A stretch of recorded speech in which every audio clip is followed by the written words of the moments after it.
नमस्कार प्रिय मित्रों, आज मैं आप सबके लिए बहुत ही मोटिवेशनल कहानी लेके आई हूँ। मूर्खों पे भरोसा क्यों नहीं करना चाहिए, आज के इस कहानी में हम जानेंगे। तो चलिए इस शिक्षाप्रद कहानी को शुरू करते हैं। वाराणसी नगर में एक बहुत ही दानी और प्रतापी राजा राज्य करते थे। उन राजा को फूलों और बाग बगीचे का बहुत अधिक शौक था। अगर उनके बगीचे में एक पौधा गलती से भी सूख जाए तो राजा बहुत परेशान हो जाया करते थे।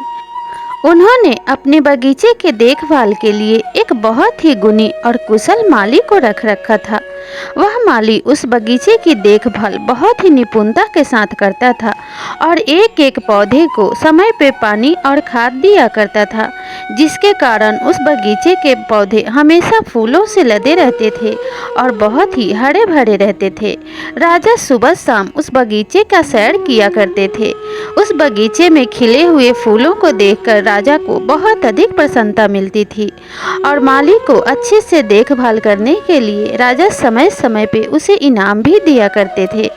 उस माली ने उस बगीचे में बहुत सारे बंदरों को शरण दे रखी थी। बंदर उस बगीचे में माली के साथ बहुत ही हिलमिल के रहा करते थे। वे किसी भी पौधे को नुकसान नहीं पहुंचाते और माली के साथ उछल कूद किया करते थे, खेला करते थे।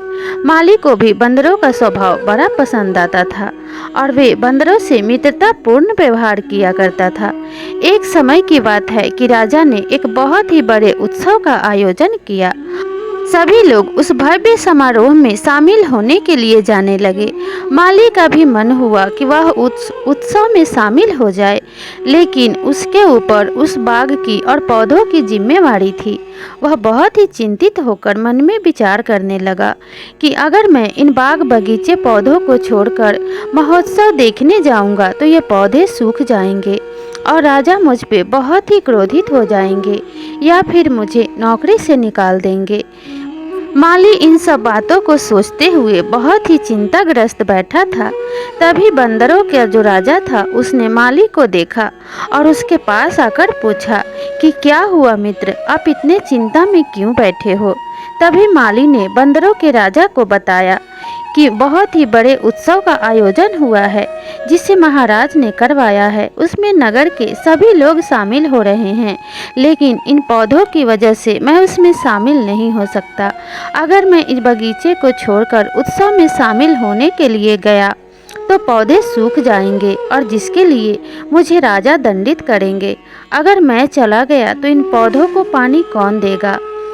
बंदरों के सरदार ने जब माली की ऐसी बातें सुनी तो उसके कंधे पे हाथ रखा और कहा कि आपने हमेशा हमारे साथ मित्रतापूर्ण व्यवहार किया है और एक मित्र ही दूसरे मित्र के काम आते हैं, इसलिए आप बिल्कुल भी चिंता ना करो और निश्चिंत होकर महोत्सव में शामिल होने के लिए जाओ। आपके अनुपस्थिति में हम पौधों की अच्छे से देखभाल करेंगे और पानी भी समय समय पे दिया करेंगे और फल भी तोड़कर नहीं खाएंगे, इसलिए आप निश्चिंत होकर जाइए। बंदर के आश्वासन पे माली निश्चिंत होकर उत्सव में शामिल होने के लिए चला गया। माली के जाने के बाद बंदरों के सरदार ने सभी बंदरों को अपने पास बुलाया और कहा कि तुम लोग सभी पौधों में पानी दे दो, लेकिन एक बात का ध्यान रखना कि माली ने बड़े ही कड़े मेहनत से इस पानी को एकत्रित किया है, इसलिए पौधों की जड़ों को नाप लेना कि कितना उन्हें पानी की ज़रूरत है, तभी पौधों में पानी डालना। सभी बंदर पौधे के पास गए और बिना सोचे विचारे सभी पौधे की जड़ें उखाड़ने लगे और मापने लगे कि कितने पानी की आवश्यकता है। इस तरीके से उन्होंने सारा बाग उजाड़ दिया।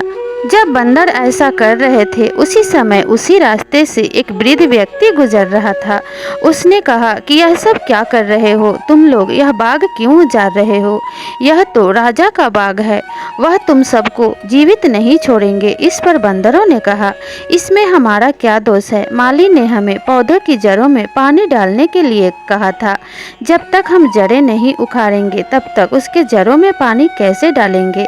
तब उस वृद्ध व्यक्ति ने कहा कि यही अंतर होता है कि जब हम मूर्ख को कोई काम सौंप देते हैं तो वह बनाने के बजाय बिगाड़ देता है। इसलिए सोच समझकर फैसला लेना चाहिए कि किसे कौन सा काम सौंपा जाए, अन्यथा फायदे की जगह नुकसान हो सकता है।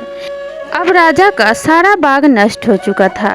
जब 7 दिनों का महोत्सव खत्म हुआ और माली उस उत्सव को समाप्त करके अपने बाग में लौटा तो वह अपना माथा पीट कर बैठ गया और बहुत ही जोर जोर से चिल्लाने लगा, बंदरों पे गुस्सा करने लगा। लेकिन अब क्या होने वाला था? जैसा बंदरों का स्वभाव था उन्होंने वैसा ही कार्य किया था। राजा को जब इस बारे में पता चला तो राजा बहुत अधिक क्रोधित हुआ और उसने माली को जेल खाने में डलवा दिया और उसे बहुत ही कड़ी सजा सुनाई। इसीलिए कहा जाता है कि हमें कोई भी फैसला सोच समझ कर लेना चाहिए। किसे कौन सा काम देना है और किसे कौन सी बात बतानी है, इसके पहले हमें अच्छे से सोच विचार लेना चाहिए। अगर हम मूर्ख को कोई काम सौंपते हैं तो हमें फायदे की जगह नुकसान हो सकता है। इसीलिए कहा जाता है कि बिना विचारे जो करे सो पीछे पछताए। अब पछताए होत क्या जब चिड़िया चुग गई खेत, क्योंकि अब बाग उजड़ जाने के बाद माली के पछताने से कुछ नहीं होने वाला था। तो प्रिय दर्शकों, इस कहानी से हमें यही सीख मिलती है कि किसी भी काम को करने से पहले या किसी को कोई जिम्मेवारी देने से पहले हमें अच्छे से जांच परख लेना चाहिए कि वह व्यक्ति उस जिम्मेदारी के योग्य है या नहीं, वह उस जिम्मेदारी को अच्छे से निभा पाएगा या नहीं। यह सोचने विचारने और निश्चित करने के बाद ही हमें किसी पे निर्भर होना चाहिए। तो प्रिय मित्रों, आशा करती हूँ कि आप सभी को यह कहानी ज़रूर पसंद आई होगी। अगर आप सभी को यह कहानी अच्छी लगी हो तो इस वीडियो को लाइक करके इस चैनल को ज़रूर सब्सक्राइब कीजिए और साथ में लगे बेल आइकन को भी प्रेस कर लीजिए। तो मिलते हैं अगले कहानी में, तब तक के लिए नमस्कार।